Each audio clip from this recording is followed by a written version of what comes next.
I'm going to go to Senator Roberts for 5 minutes. Thank you. Thank you for appearing today. I want to ask questions about inflation. The last time the Reserve Bank of Australia was at Senate estimates, I asked about the roughly $600 billion in money printing or quantitative easing.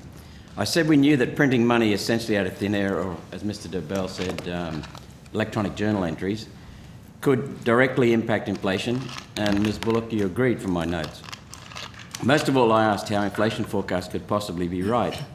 At the time, the RBA's forecasts were that inflation would top out at just 4.25%, and I asked how that could be possible given inflation overseas was racing away.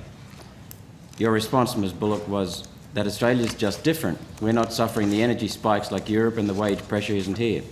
Given inflation is now up to 7.3%, far above your topping out at 4.25% headline CPI, do you accept responsibility for being repeatedly systematically wrong about your inflation forecast so far at the RBA? So in our recent statement on monetary policy, we actually published a box on the reasons why our inflation forecasts were so far out.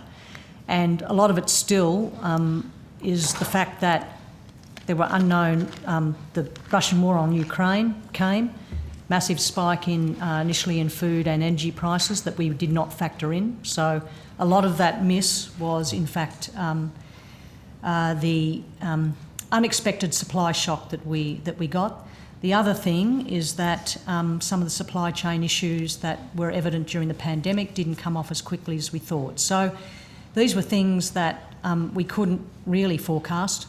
They were well outside our previous experience. And the only other thing I'd add about the bond purchase program and the low interest rate and the expansion is that at the time we were deliberately trying to inflate the economy. The economy was absolutely in the doldrums. There was disastrous predictions for growth and employment.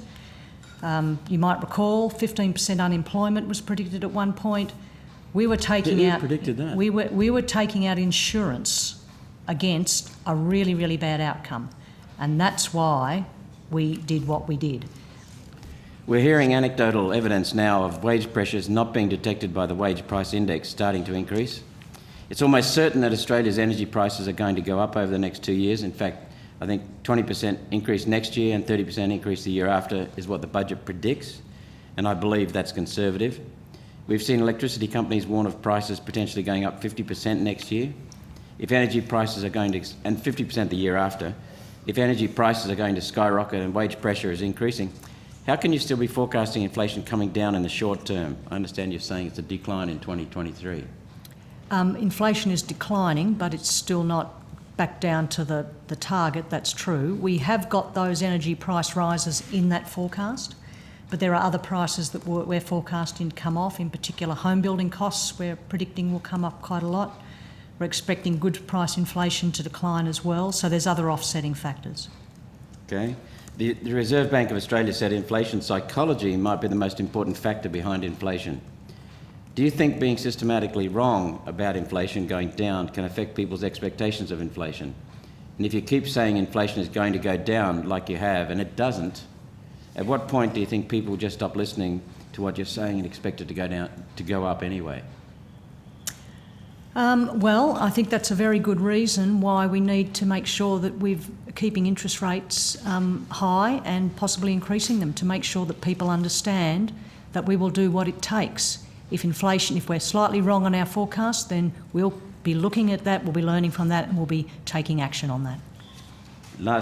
Second last question. Do you accept that inflation is the worst possible theft of everyday Australians' wealth?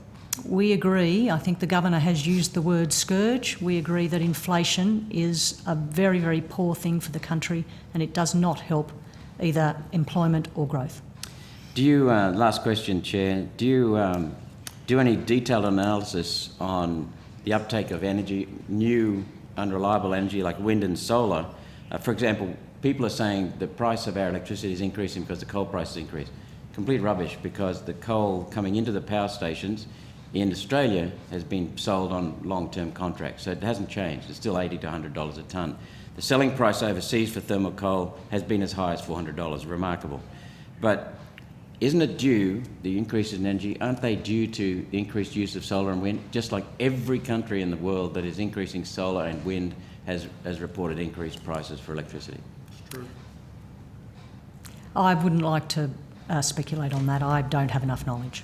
Okay, thank you. Thank you both for appearing. Thank you, Chair. Thank you very much, Senator Roberts.